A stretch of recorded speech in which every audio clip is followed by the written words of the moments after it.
जानिए क्या होगा कलयुग का स्वरूप और अंत।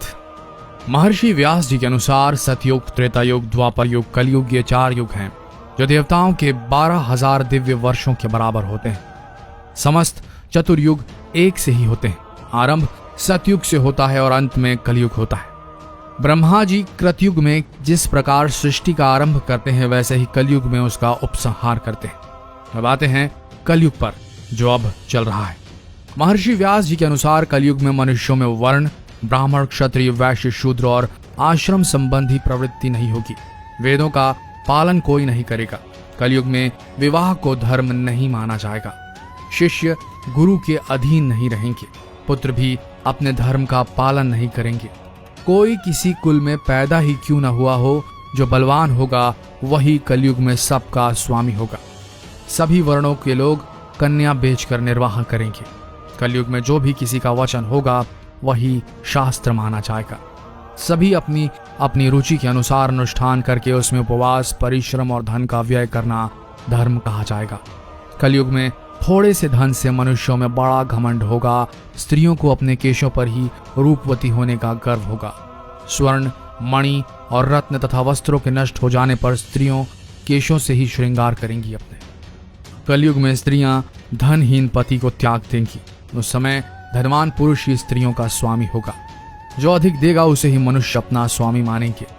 उस समय लोग प्रभुता के ही कारण संबंध रखेंगे। द्रव्य राशि घर बनाने में ही समाप्त हो जाएगी। इससे दान पुण्य के काम नहीं होंगे और बुद्धि धन के संग्रह में ही लगी रहेगी। सारा धन उपभोग में ही समाप्त हो जाएगा। उससे धर्म कर्म के काम नहीं हो पाएंगे।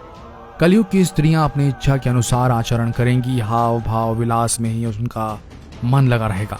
अन्याय से धन पैदा करने वाले पुरुषों में उनकी आसक्ति होगी। लोग एक एक पैसे के लिए दूसरों का बुरा करने से भी नहीं कतराएंगे।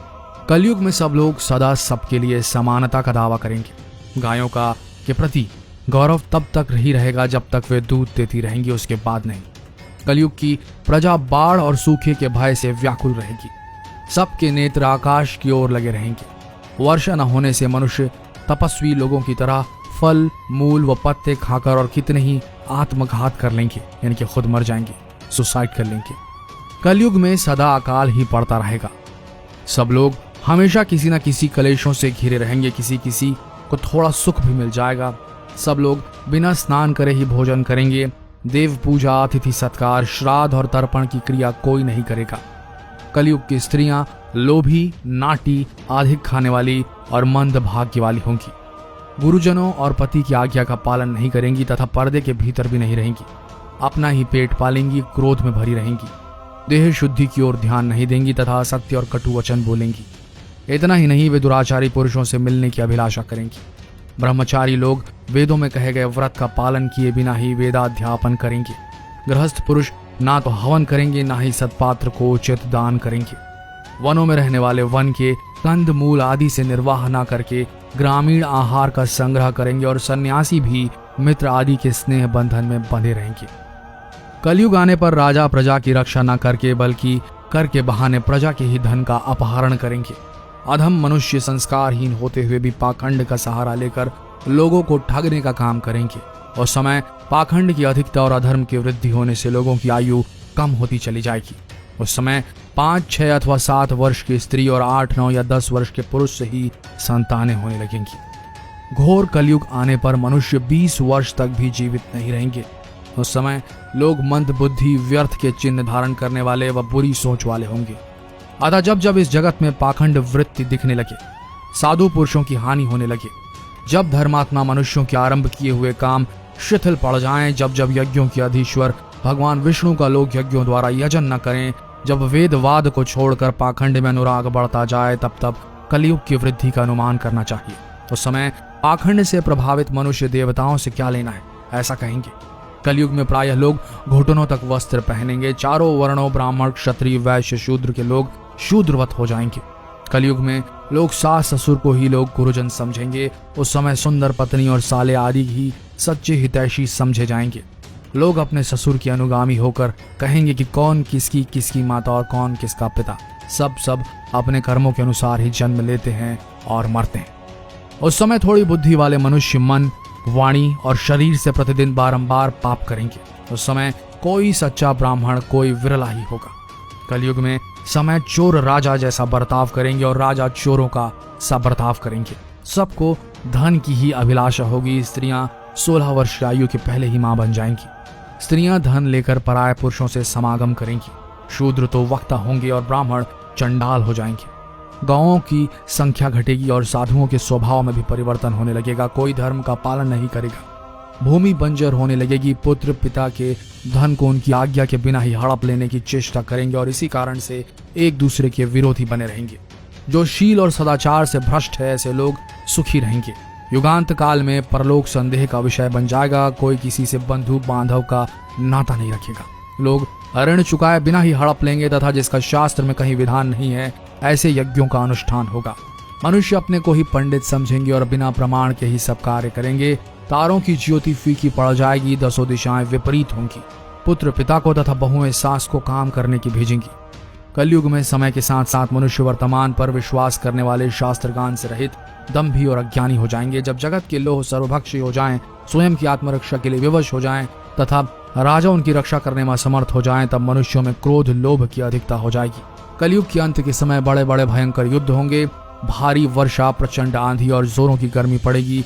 लोग खेती काट लेंगे, कपड़े चुरा लेंगे, पानी पीने का सामान और पेटियां भी चुरा लेंगे।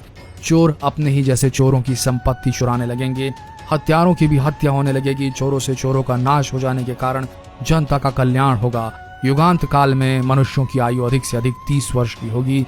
लोग दुर्बल, क्रोध, लोभ तथा बुढ़ापे और शोक से ग्रस्त होंगे। उस समय रोगों के कारण इंद्रियां क्षीण हो जाएंगी। फिर धीरे धीरे लोग साधु पुरुषों की सेवा, दान, सत्य एवं प्राणियों की रक्षा में तत्पर होंगे। इससे धर्म के एक चरण की स्थापना होगी। उस धर्म से लोगों को कल्याण की प्राप्ति होगी। लोगों के गुणों में परिवर्तन होगा और धर्म से लाभ होने का अनुमान होने लगेगा। फिर श्रेष्ठ क्या है इस बात पर विचार करने से धर्म ही श्रेष्ठ दिखाई देगा। जिस प्रकार क्रमशः धर्म की हानि हुई थी उसी प्रकार धीरे धीरे प्रजा धर्म की वृद्धि को प्राप्त करेगी। इस प्रकार धर्म को पूर्ण रूप से अपना लेने पर सब लोग सतयुग देखेंगे। सतयुग में सबका व्यवहार अच्छा होता है। धर्म, अर्थ, काम और मोक्ष के साधन, देवताओं की प्रतिक्रिया, पुण्य एवं शुभ आशीर्वाद तथा आयु, ये प्रत्येक युग में अलग अलग होते हैं। युगों के परिवर्तन भी चिरकाल से चलते रहते हैं। उत्पत्ति और संहत के नित्य परिवर्तनशील यह संसार कभी क्षण भर के लिए भी स्थिर नहीं रह सकता। बात चौंकाने वाली है कि एक समय ऐसा आएगा जब 16 वर्ष की उम्र में बाल सफेद हो जाएंगे और 20 वर्ष की उम्र में बुढ़ापा आ जाएगा। ब्रह्म वैवर्त पुराण में बताया गया है कि कलयुग में ऐसा समय भी आएगा जब इंसान की उम्र बहुत कम रह जाएगी, युवावस्था समाप्त हो जाएगी। इस पुराण में कलयुग में किस प्रकार का वातावरण रहेगा, इंसानों का जीवन कैसा रहेगा, स्त्री और पुरुषों के बीच कैसे संबंध रहेंगे आदि बातों की भविष्यवाणी की गई है। यहाँ जानिए इस पुराण में कलयुग के लिए क्या क्या भविष्यवाणी पहले से ही कर दी गई है। इंसानों की उम्र हो जाएगी बहुत कम। कलयुग में इंसानों की उम्र बहुत कम हो जाएगी। स्त्री और पुरुष दोनों ही रोगी और थोड़ी उम्र वाले हो जाएंगे। 16 वर्ष की आयु में ही लोगों के बाल पक जाएंगे और 20 वर्ष की आयु में ही वृद्ध हो जाएंगे। युवावस्था समाप्त हो जाएगी। यह बात सच भी प्रतीत होती है क्योंकि प्राचीन काल में इंसानों की औसत उम्र करीब 100 वर्ष रहती थी। इस काल में 100 वर्ष से अधिक जीने वाले लोग भी हुआ करते थे। उस काल में 100 वर्ष से अधिक जीने वाले लोग भी हुआ करते थे। लेकिन आज के समय में इंसानों की औसत आयु बहुत कम हो गई है। भविष्य में भी इंसानों की औसत उम्र में कमी आने की संभावनाएं काफी अधिक है क्योंकि प्राकृतिक वातावरण लगातार बिगड़ रहा है और हमारी दिनचर्या असंतुलित हो गई है। पुराने समय में लंबी उम्र के बाद ही बाल सफेद होते थे, लेकिन आज के समय में युवा अवस्था में ही स्त्री और पुरुष दोनों के बाल सफेद हो जाते हैं। जवानी के दिनों में बुढ़ापे के रोग होने लगते हैं। पुरुष होंगे स्त्रियों के अधीन। भगवान नारायण ने स्वयं नारद को बताया है कि कलयुग में एक समय ऐसा आएगा जब भी सभी पुरुष स्त्रियों के अधीन होकर जीवन व्यतीत करेंगे। हर घर में पत्नी ही पति पर राज करेगी। पतियों को डांट डपट सुननी पड़ेगी। पुरुषों की हालत नौकरों के समान हो जाएगी। गंगा भी लौट जाएगी बैकुंठ धाम। कलयुग के 5000 साल बाद गंगा नदी सूख जाएगी और पुनः बैकुंठ धाम लौट जाएगी। जब कलयुग के 10,000 वर्ष हो जाएंगे तब सभी देवी देवता पृथ्वी छोड़कर अपने धाम लौट जाएंगे। इंसान पूजन, कर्म, व्रत, उपवास और सभी धार्मिक काम करना बंद कर देंगे। अन्न और फल नहीं मिलेंगे। एक समय ऐसा आएगा जब जमीन से अन्न उपजना बंद हो जाएगा, पेड़ों पर फल नहीं लगेंगे। धीरे धीरे ये सारी चीजें विलुप्त हो जाएंगी। गाय दूध देना बंद कर देंगी। समाज हिंसक हो जाएगा। कलयुग में समाज हिंसक हो जाएगा। जो लोग बलवान होंगे उनका ही राज चलेगा। मानवता नष्ट हो जाएगी। रिश्ते खत्म हो जाएंगे। एक भाई दूसरे भाई का ही शत्रु हो जाएगा। लोग देखने, सुनने और पढ़ने लगेंगे अनैतिक चीजें। कलयुग में लोग शास्त्रों से विमुख हो जाएंगे। अनैतिक साहित्य ही लोगों की पसंद हो जाएगा। बुरी बातें, बुरे शब्दों का ही व्यवहार किया जाएगा। स्त्री और पुरुष दोनों ही हो जाएंगे अधर्मी। कलयुग में ऐसा समय आएगा जब स्त्री और पुरुष दोनों ही अधर्मी हो जाएंगे। स्त्रियां प्रतिवत धर्म का पालन करना बंद कर देंगी और पुरुष भी ऐसा ही करेंगे। स्त्री और पुरुषों से संबंधित सभी वैदिक नियम विलुप्त हो जाएंगे। चोर और अपराधियों की संख्या बहुत अधिक हो जाएगी। इस काल में चोर और अपराधियों की संख्या इतनी अधिक बढ़ जाएगी कि आम इंसान ठीक से जीवन जी नहीं पाएगा। लोग एक दूसरे के प्रति हिंसक हो जाएंगे और सभी के मन में पाप प्रवेश कर जाएगा। कल की अवतार करेगा अधर्मियों का विनाश। कलयुग के अंतिम काल में भगवान विष्णु का कल की अवतार होगा। यह अवतार विष्णु यशा नामक ब्राह्मण के घर जन्म लेगा। भगवान कल की बहुत ऊंचे घोड़े पर चढ़कर अपनी विशाल तलवार से सभी अधर्मियों का नाश करेंगे। भगवान कल की केवल 3 दिनों में पृथ्वी से समस्त अधर्मियों का नाश कर देंगे। ऐसे आएगी प्रलय। कलयुग में अंतिम समय में बहुत मोटी धारा से लगातार वर्षा होगी, जिससे चारों ओर पानी ही पानी हो जाएगा। समस्त पृथ्वी पर जल हो जाएगा और प्राणियों का अंत हो जाएगा। इसके बाद एक साथ 12 सूर्योदय होंगे और उनके तेज से पृथ्वी सूख जाएगी। तो दोस्तों, ये होगा कलयुग में। तैयार हो जाइए, क्योंकि ये वक्त पास आ चुका है। अगर आपको अब भी इन लक्षणों को देखकर 1% भी आपके मन में संशय है कि ये नहीं चल रहा है पृथ्वी का अंत, तो आप बहुत बड़ी गलत फहमी में जीवन बसर कर रहे हैं। अभी समझ जाइए, अभी भी वक्त है। खुद संभालिए, अपनी समाज को संभालिए, इस मानव जाति को संभालिए, क्योंकि वो वक्त दूर नहीं जब हम सब उसी कतार में खड़े रहेंगे जहां से सिर्फ नर्क और नर्क के दरवाजे ही खुलेंगे हमारे लिए। किसी तरीके से बचा लीजिए अपने समाज को, अपने धर्म को, अपने देश को, अपने विश्व को। और हो सके तो ये जो बताई गई हैं बातें, इन्हें शेयर करें, ताकि लोग इन चीज़ों से अनभिज्ञ ना रहें, इन चीज़ों को इग्नोर ना करें, इन्हें छोड़ें ना, इन्हें देख कर भी अनदेखा करने की कोशिश न कर पाएं, क्योंकि ये ज़रूरी है हम सब के लिए कि हम सही राह चुनें। अन्यथा कलयुग तो चल ही रहा है और पृथ्वी का अंत होना ही है। कैसे होना है ये हम सब पर निर्भर करेगा। शेयर कीजिए इस वीडियो को, ताकि लोग अनभिज्ञ न रहें अपने भविष्य से। और हो सके तो इस पेज को फॉलो करना ना भूलिए, क्योंकि यहाँ पर सिर्फ ज्ञान परोसा जाता है और कुछ नहीं। धन्यवाद।